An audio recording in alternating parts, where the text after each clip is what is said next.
Corona چھوڑ یار، کبھی بیٹے باپ کو قبر میں اتارنے نہیں اترتے،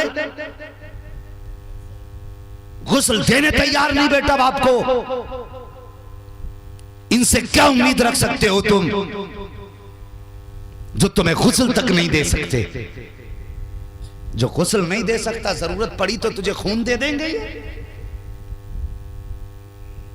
وہ ایک باپ تھا، اللہ نے بڑی دولت سے نوازا تھا اس باپ کو، لیکن اس کو بڑی بیٹی اللہ نے دی تھی، تو اسے بیٹی ہونا بوجھ لگ رہا تھا بیٹی کا، جلدی جلدی بیٹی کی شادی کر کے اس کا قصہ ہی ختم کر دیا گھر سے۔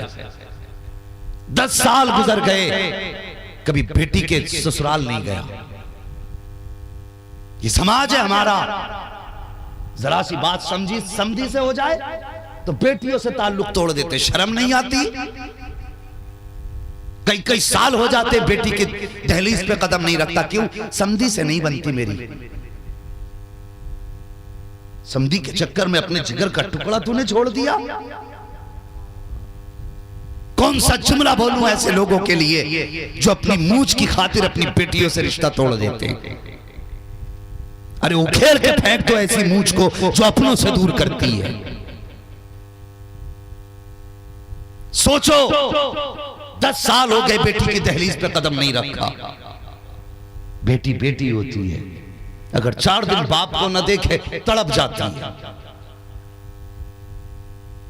4 دن باپ نظر نہ آئے چھپ چھپ کے رونے لگتی ہے۔ ایک دن کے لیے سسرال والے پابندی لگا دے کہ میں کہ نہیں جائے گی، اسی وقت سے رونا شروع کر دیتے۔ اور بیوی ایک دن کہہ دے اپنے ابا کے ساتھ نہیں کھاؤ گے روٹی، 3 بار کہہ بے تو نے صحیح کہی، قبول ہے 3 بار کہی تھی، الگ ہونے کو 6 بار کہہ کر رکھتا۔ یہ اتنا بڑا فرما بردار ہے بیوی کا۔ بیوی کے بھی حق ہے، میں انکار نہیں کرتا، اس کا بھی حق ادا کر، لیکن باپ کو ستا کے کوئی حق ادا نہیں ہوتا ہے۔ سن رہے ہیں نا میری بات؟ ارے بولو ہاں، بس سنیے اور دل کے اندر رکھیے میری بات کو۔ تو یہ ہمارے بیٹوں کے معاملات ہوتے ہیں۔ اب دیکھو تو صحیح، 10 سال ہو گئے بیٹی کے گھر نہیں گیا، اس نے بیٹوں کی شادیاں کی، الگ الگ جائیداد بانٹنے کی باری آئی، 4 بڑی بڑی میلیں تھیں، بڑی بڑی میلیں 4 تھیں، اس نے چاروں بیٹوں کو ایک ایک میل دے دی، چاروں بیٹوں کے جائیداد نام کر دی، لیکن بیٹی کو کچھ نہ دیا، اور 10 سال سے اس کے دروازے پہ بھی نہیں گیا۔ اتفاق دیکھیے، مرضی قدرت کی کہ درد اٹھا پیٹ میں، جب پیٹ میں درد اٹھا اس کے، ڈاکٹر کے پاس لوگ لے کر کے گئے، ڈاکٹر نے چیک اپ کیا، چیک اپ کے بعد ڈاکٹر کہنے لگا کہ تمہارے گردے فیل ہو چکے ہیں، اب تمہاری زندگی کا وقت کم رہ گیا ہے، کا کوئی راستہ ہوگا علاج کر۔ اس نے کہا علاج سے ٹھیک نہیں ہوں گے بلکہ گردے بدلے جائیں گے۔ جیسی اتنی بات کہی، دولت والا تھا، پیسے والا تھا، گھمنڈ تھا اپنی امیری پہ، کہنے لگا ڈاکٹر جتنا پیسہ چاہیے اتنا پیسہ لے لے، جلدی سے دوسرے گردوں کا انتظام کر دے۔ گردوں کا بھی اپنا ایک قانون ہے، ہر کسی کا گردہ نہیں پڑا کرتا ہے، جب کوئی اپنا گردہ دیتا ہے تبھی گردہ کام کیا کرتا ہے، یہ گردے کا اپنا اصول ہوتا ہے۔ ڈاکٹر نے کہا تھا کہ کوئی بھی گردہ دے گا تجھے شفا نہیں ملے گی، تجھے فائدہ تبھی ہوگا جب تیرا کوئی اپنا گردہ دے گا۔ جب اس نے اپنے کی بات سنی، بڑا گھمنڈ تھا 4 بیٹوں پہ، اسے لگ رہا تھا میں نے ان کے 4 بیٹوں کے میلے نام کی ہیں، پوری زندگی بیٹوں کے نام کر دی۔ اس نے بیٹوں کو بلایا اور بلا کے کہا تھا بیٹے مجھے ایک گردے کی ضرورت ہے، میں کچھ دن دنیا میں جینا چاہتا ہوں، میرے بیٹے مجھے ایک گردہ دے دو۔ جب اتنی بات بیٹے نے سنی ہے، کہنے لگا تمہاری زندگی تو کٹ گئی، ہم اپنا گردہ دے کر کے اپنی زندگی کیوں برباد کریں؟ یہ کہہ کے بیٹے نے گردہ دینے سے انکار کر دیا۔ دوسرے بیٹے کو بلایا، اس نے بھی انکار کر دیا، تیسرے بیٹے کو بلایا، اس نے بھی انکار کر دیا، چاروں بیٹوں نے گردہ دینے سے انکار کیا۔ جب 4 بیٹے گردہ دینے سے انکار کر چکے صاحب، پھر کیا ہوا تھا؟ اس نے کہا ڈاکٹر سے، ڈاکٹر اب مجھے جلدی سے اندر لے چل، میرا علاج کر، اگر زندگی ہوگی تو بچ جاؤں گا، نہیں ہوگی تو مر جاؤں گا، اب تو کوئی گردہ دینے والا بھی نہیں ہے۔ یہ کہہ کے چلا گیا اور بیٹوں سے الگ اس نے چہرہ موڑا۔ جیسی اندر گیا ہے، ساری رشتہ داری میں خبر ہو گئی ہے کہ فلاں سیٹ جو ہے اب زندگی کے آخری لمحات میں ہیں، اب ختم ہونے والے ہیں۔ بیٹوں نے گردہ دینے سے انکار کر دیا ہے۔ ڈاکٹروں کا کہنا ہے اگر گردہ نہیں ملے گا تو یہ مر جائے گا، کہ اب گردہ دینے والا بھی کوئی نہیں ہے، لگتا کہ موت کا وقت قریب قریب آ گیا ہے. جیسی اتنی بات رشتہ داری میں پہنچی ہے, بات ہوتے ہوتے یہی بات بیٹی کے سسرال تک پہنچ گئی. جب بیٹی کے کان میں یہ بات پہنچی ہے کہ باپ بیمار ہے, بھائیوں نے گردہ دینے سے انکار کر دیا ہے. اللہ اکبر. پھر کیا تھا, بیٹی کی گود میں دودھ پیتا بچہ تھا. اس نے دودھ پیتے بچے کو سینے سے لگایا اور سیدھے اس ہاسپٹل میں آئی ہے جہاں پہ باپ کو بھرتی کیا گیا تھا. ڈاکٹر کے پاس آ کر کے باپ کا نام لیا, کہنے لگی فلاں نام کا مریض کی جگہ ہے. کہا کیا کرو گی؟ کہا سنا اسے گردے کی ضرورت ہے. کہا ہاں ہے. تو کہا جلدی کر میرا گردہ نکال لے اور اس کو گردہ ڈال دے تاکہ اس کی زندگی بچ جائے. ڈاکٹر نے کہا تھا اپنا نام تو بتا. اس نے کہا نام نہ پوچھ, کہیں نام کے چکر میں دیر نہ ہو جائے, اس لیے جلدی کر میرا گردہ نکال لے. کہا کون ہے؟ کہا میں اس کے رشتہ دار ہوں. اللہ اکبر. اس کے بعد جلدی سے ڈاکٹر نے آپریشن کیا, لڑکی کا گردہ نکالا, باپ کے گردہ ڈال دیا. اس کے بعد جب بچی کچھ دن کے بعد ٹھیک ہو کے جانے لگی, ڈاکٹر نے کہا تھا بیٹی جا رہی ہے, کم سے کم یہ تو بتاتی جا کہاں کی رہنے والی ہے. اگر یہ مجھ سے پوچھے گا گردہ کس نے دیا ہے تو کیا بتاؤں گا؟ اس نے کہا نام نہ پوچھ, اگر ہو سکے تو کاغذ قلم دے دے. ڈاکٹر نے کاغذ قلم دیا ہے, بچی نے خط لکھا ہے. لکھنے کے بعد طے کیا, بند کرنے کے بعد ڈاکٹر سے کہا ڈاکٹر اسے اپنے پاس سنبھال کر رکھ, اسے کھول کے مت پڑھ لینا. اور کہا سن, اگر وہ مریض جو اندر پڑا ہے وہ باہر نکل کے آئے اور میرے بارے میں اگر پوچھے تب یہ خط دینا ہے, اس کے پوچھے بغیر خط مت دے دینا. یہ کہہ کے اس نے خط دیا کہ اس کے پوچھے بغیر خط مت دینا. یہ کہہ کے بیٹی چلی گئی. اللہ اکبر. کچھ دن کے بعد جب یہ امیر, یہ دولت والا شفا یاب ہوا ہے, جب اس کے رشتہ دار آئے ہیں کہنے لگے گھر چلو. اس نے کہا نہیں, گھر بعد میں جاؤں گا, پہلے مجھے ڈاکٹر کے اس کمرے میں لے کے چلو. کہا کس لیے؟ کہا مجھے اس کا شکریہ ادا کرنا ہے. کہا کس بات کا شکریہ؟ کہا میرے بیٹوں نے تو گردہ دینے سے انکار کر دیا تھا, یہ ڈاکٹر ہی کی مہربانی ہے آج جو میں زندہ ہوں. یہ کہہ کے ڈاکٹر کے کیبن میں آیا ہے. آنے کے بعد کہا تھا ڈاکٹر تیرا بڑا احسان ہے, تو نے میری زندگی بچا لی ہے. ڈاکٹر نے کہا او یار شکریہ میرا ادا نہ کر, اگر ادا کرنا ہے تو اس بچی کا شکریہ ادا کر جو تجھے گردہ دے کر کے گئی ہے. جیسی اتنی بات اس نے سنی ہے, کہتا کس نے گردہ دیا؟ میرے اپنوں نے تو انکار کر دیا تھا. کون تھا جو گردہ دے کر کے گیا؟ کہا نام تو نہیں پتا ہے. کہا کہاں کی رہنے والی ہے؟ کہا پتہ بھی نہیں بتایا ہے. کہا کہاں تلاش کروں؟ کہا یاد آیا جب وہ گئی تھی تو ایک خط دے کر کے گئی تھی. اللہ اکبر. اس نے دراز کھولی ہے, دراز میں سے خط نکالا ہے اور نکالنے کے بعد کہا یار یہ دیکھ, یہ خط دے کے گئی ہے. اب ذرا سننا. جیسی اس نے وہ خط نکالا ہے, نکالنے کے بعد کھولا اور کھول کر کے پڑھا ہے, آنکھیں برسنے لگ جاتی ہیں, زمین پہ بیٹھ جاتا ہے, رونے لگ جاتا ہے. ڈاکٹر کہتا بتا تو صحیح یار یہ خط کس کا ہے اور اس خط میں ایسا کیا ہے جو تو زمین پہ بیٹھ گیا تیری آنکھیں برس گئیں؟ اس نے کہا ڈاکٹر کیسے بتاؤں, دل دھڑکنیں پڑ گئی ہیں, لب کانپ رہے ہیں, بتانے کی طاقت نہیں ہے. کہا بتا تو صحیح یہ خط کس کا ہے؟ اس نے کہا ڈاکٹر یہ میری اس بیٹی کا خط ہے جس کے دروازے پہ شادی کے بعد میں 10 سال سے نہیں گیا تھا.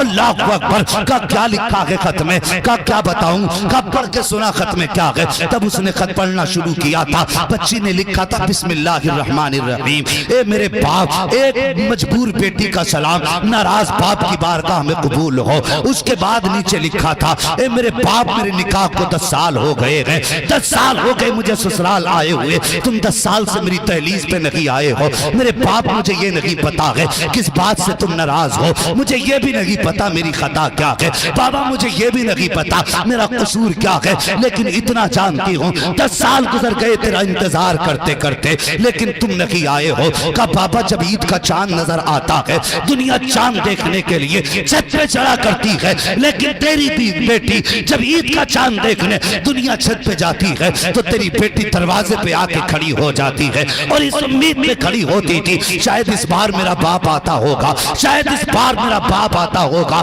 بابا 10 سال میں کتنی عیدیں گزری ہیں, دنیا نے نئے کپڑے پہنے کے اتار دیے ہیں, لیکن میرے باپ 10 سال میں سب نے عیدیں کی ہیں لیکن تیری بیٹی نے عید نہیں دیکھی ہے. اللہ اکبر. اس کے بعد بیٹی نے لکھا تھا اے میرے باپ میں تمہارے پاس یہ خط لائی ہوں, یہ خط دے کے جا رہی ہوں. میرے باپ مجھے یہ نہیں پتا کہ میرا قصور کیا تھا, تم نے جائیداد تقسیم کی ہے تو اپنے 4 بیٹوں کو جائیداد تقسیم کر دی. بابا میں یہ بھی شکایت نہیں کرتی ہوں کہ تم نے مجھے دولت کیوں نہیں دی ہے, تم نے مجھے جائیداد کیوں نہیں دی ہے, شاید مجھے اس لائق نہیں سمجھا تھا جو تم نے مجھے دولت نہیں دی تھی. اس کے بعد بچی نے لکھا تھا اے میرے باپ میں گھر کے اندر تھی، مجھے پتا چلا کہ آپ کی طبیعت خراب ہے، بھائیوں نے کردہ دینے سے انکار کر دیا ہے، بابا میں برداشت نہ کر سکی، میں دوڑ کے آ گئی، او میرے باپ میں کردہ دے کر کے جا رہی ہوں، آپ پہ احسان نہیں کیا ہے، اے میرے باپ اگر جائیداد نہ دی تم نے تو کوئی بات نہیں، 18 سال سینے سے لگا کے پال لیا تھا، میرے باپ کا یہ احسان کم تھا، 18 سال تک بیٹی کہہ کے پکارا تھا، کیا یہ احسان کم تھا؟ اے میرے باپ 18 سال کے لقمے کے بدلے میں اگر تم جان بھی مانگو گے تو میں بیٹی ہوں بابا، ہنستے ہنستے جان دے دوں گی، انکار نہیں کر سکتی، اور نیچے لکھا تھا اے میرے باپ میں جا رہی ہوں، اس احسان کے بدلے میں تم سے کوئی بدلہ نہیں مانگ رہی ہوں، بس اتنا اے میرے باپ اگر مجھ سے راضی ہو جائے تو اتنا کر لینا، اگر میرا انتقال ہو جائے آ کر کے میرے جنازے کو کاندھا دے دینا، میں یہ چاہتی ہوں جب میرا جنازہ اٹھے اور تو نہ ہو تو کوئی مجھے بد نصیب نہ کہہ سکے، بلکہ جب جنازہ میرا ہو کاندھا تیرا ہو تو جو دیکھے گا بد نصیب نہ کہے گا، بلکہ یہ کہے گا مبارک ہو، بد نصیب بیٹی کا نہیں، وہ دیکھو خوش نصیب بیٹی کا جنازہ گزر کے جا رہا۔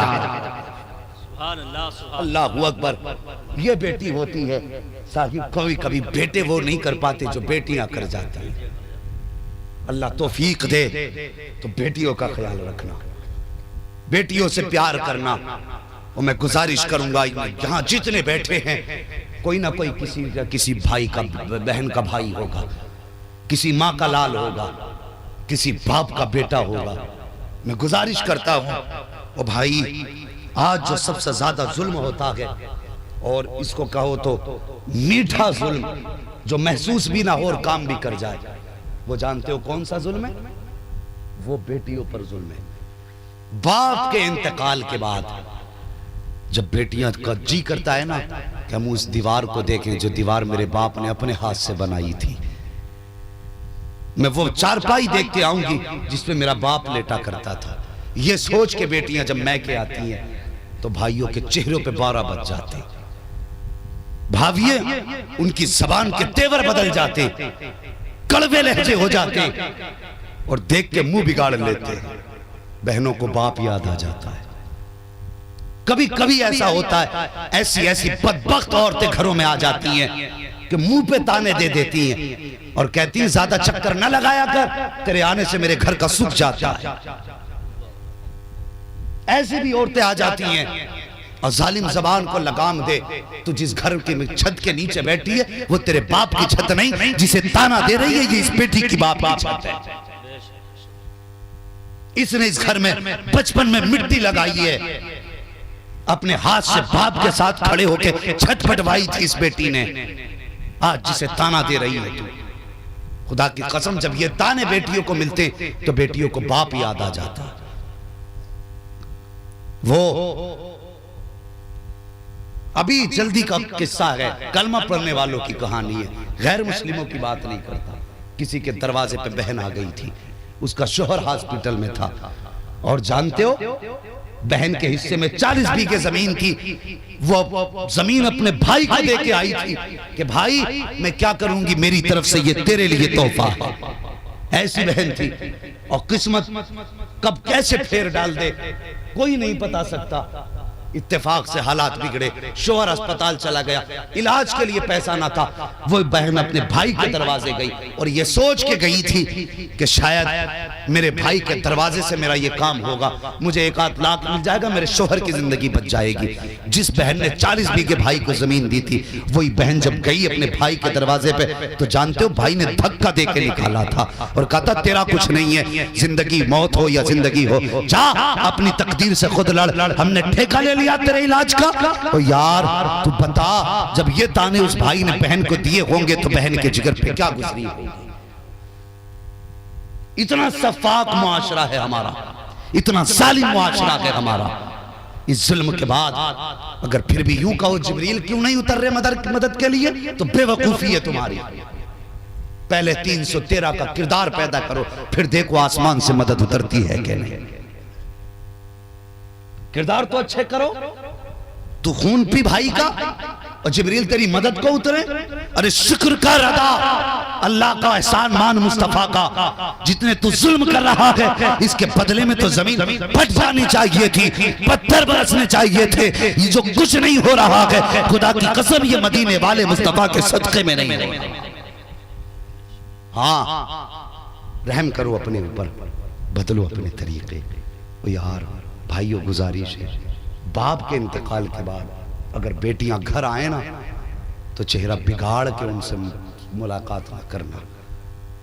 یہ محفلیں رکھتے ہیں نا ہم ایصال ثواب کی تاکہ ابا بھی راضی ہو جائے، خدا بھی راضی ہو جائے، جانتے ہو؟ اسی لیے تو ابا کی روح خوش ہو، یہی تو مقصد ہوتا۔ 1000 روپے ابا کے نام سے مسجد میں دے دیے تاکہ ابا کی روح کو قبر میں آرام ملے۔ وہ سن، باپ کے انتقال کے بعد اگر بہنیں تیرے گھر پہ آئیں نا تو چہرہ ایسے بنا جیسے باپ بیٹیوں کے لیے چہرہ بناتا تھا، جھک کے بیٹیوں سے نہ مل، سینہ چوڑا کر، چہرے پہ خوشی لا، بہن کا استقبال کر، اور ایسے مل بہن سے کہ تیرے چہرے میں اسے باپ کا چہرہ نظر آ جائے، تیرے کردار میں باپ کا کردار نظر آ جائے۔ اور جب تیرے کردار میں بہن کو باپ کا کردار نظر آئے گا، خدا کی قسم ادھر بہن مسکرائے گی، ادھر قبر میں باپ کی روح مسکرانے لگ جائے گی۔ ہمیں تو پتہ ہی نہیں باپ کو راضی کیسے کرنا ہے، ہم تو یہی سوچتے ہیں بس ایسی راضی کر لیں لٹھ مار کے۔ او بھائی اللہ توفیق دے تو بدلیں اپنے طریقے، رشتوں کی قدر کریں۔ بھائیو باپ کے انتقال کے بعد اگر بہنیں آئیں نا تو صرف بھائی بن کے نہیں ملنا ہے، ان سے باپ بن کے ملنا ہے۔ اگر وہ 4 دن تیرے گھر نہ آئے تو 4 دن کے بعد فون کر کے پوچھ بہن تو آئی کیوں نہیں، 4 دن ہو گئے تجھے دیکھنے کو دل کر رہا ہے۔ اللہ کی قسم بہن کے صدمے ہی ختم ہو جائیں گے، دکھ ہی دور ہو جائیں گے بہن کے، اگر جس دن ہم نے یہ کردار پیدا کر لیا۔ میں بتاتا اللہ اکبر کہ بہنوں سے رشتے کیسے نبھائے جاتے ہیں، مگر انشاءاللہ کبھی پھر یہ بات بتاؤں گا۔ کل من علیہا فان، ہر چیز مٹ جانی ہے، کچھ نہیں بچے گا۔ وَيَبْقَى وَجْهُ رَبِّكَ ذُو الْجَلَالِ وَالْإِكْرَامِ، باقی رہنے والی صرف اللہ کی ذات ہے، صرف اللہ کی ذات ہے، بقا اسی کی ذات کے لیے ہے، ہم سب کے لیے فنا ہے۔ تو صاحب آؤ، کچھ لوگ 40 سال جیتے ہیں، کچھ 50 سال جیتے ہیں، کچھ 100 سال جیتے ہیں، کچھ 200 سال جیتے ہیں، کچھ 300 سال جیتے ہیں، کچھ 500 سال جیتے ہیں۔ کام ایسے کر جاؤ کہ ہزاروں سال کی عمر پا کے جاؤ۔ ہاں آپ کہو گے 1000 سال کیسے جیا جا سکتا ہے، اب تو بندے کی عمر 50 سال سے زیادہ نہیں ہے۔ ہاں بظاہر عمر 50 نہیں ہے، لیکن اچھے کاموں کی بنیاد ڈال جاؤ، جب تک وہ کام زندہ رہے گا تمہارا نام زندہ رہے گا، نام زندہ رہے گا۔ اچھے کاموں سے لوگوں کی عمریں بڑھا کرتی ہیں۔ ہاں تو صرف اتنے دن نہ جیو جتنے دن تم کھا پی رہے ہو، بلکہ مرنے کے بعد بھی اگر زندہ ہونا چاہتے ہو کام اچھے کر جاؤ، اچھی مثالیں بنا جاؤ، تاکہ تمہارے جانے کے بعد لوگ اپنے بچوں سے کہا کریں بیٹے اگر زندگی گزارنی ہے تو فلاں کی طرح گزارنا، جس نے باپ کے بعد اپنی بہنوں کو باپ کی کمی محسوس نہ ہونے دی، جس نے ماں کے بعد اپنی بہنوں کو ماں کی کمی محسوس نہ ہونے دی۔ ہاں صاحب اخلاق ایسے کر لو، کردار اچھے کر لو، اگر کردار اچھے ہو گئے نا خدا کی قسم یقین جانو آنسو بہانے کی ضرورت نہیں ہے، اخلاق اچھے کرو۔ یار ہم 1000 بار کہیں حضور ہمارے ہیں تو کیا ہوتا ہے، اگر وہ ایک بار کہہ دیں یہ میرے ہیں تو بیڑا پار ہو جائے گا۔ صحیح کہہ رہا ہوں نا میں؟ اب تو بول دو اللہ کے بندو، بات صحیح ہے نا؟ اگر حضور ایک بار کہہ دیں یہ میرے ہیں تو بیڑا ہی پار ہو جائے گا۔ عمل ایسے کر جاؤ۔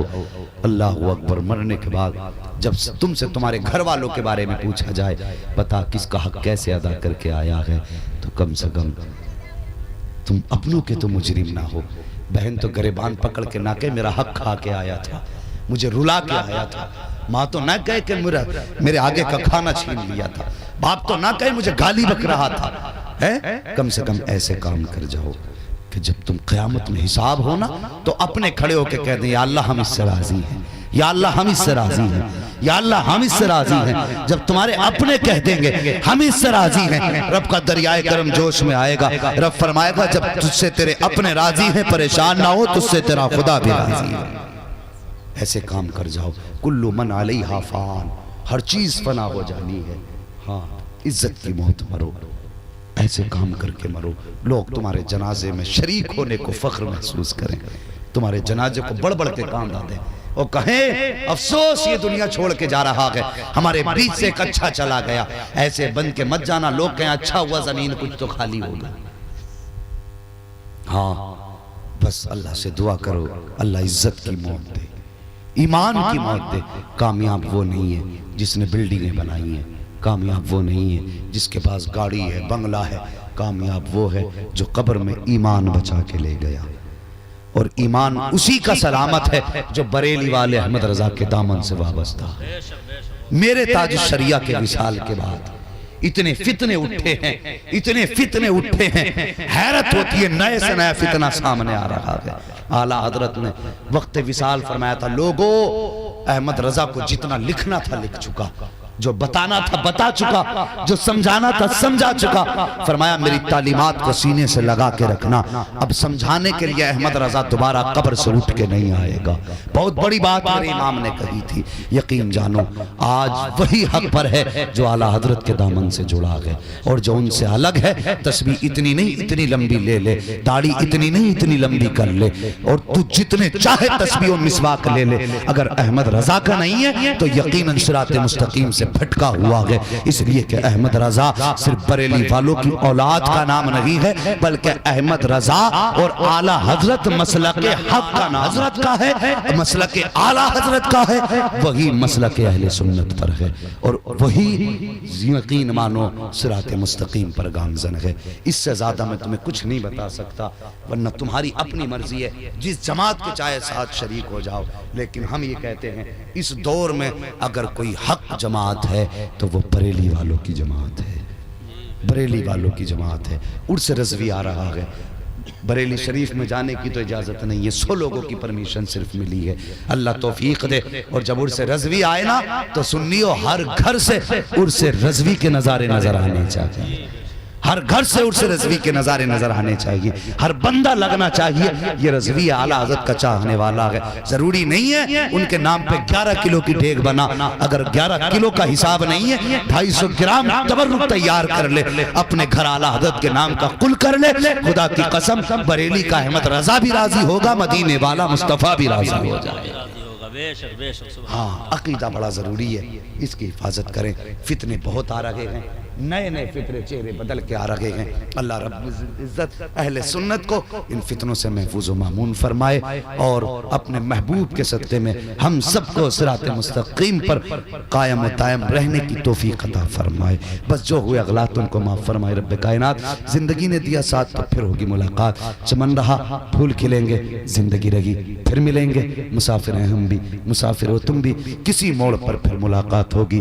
فقیران آئے صدا کر چلے، صدا خوش رہو، یہ دعا کر چلے۔ سارے لوگ ایمانداری سے کلمہ شریف پڑھ لیجئے، لا الہ الا اللہ محمد رسول اللہ، استغفر اللہ ربی من کل ذنب و اتوب الیہ۔ السلام علیکم ورحمۃ اللہ۔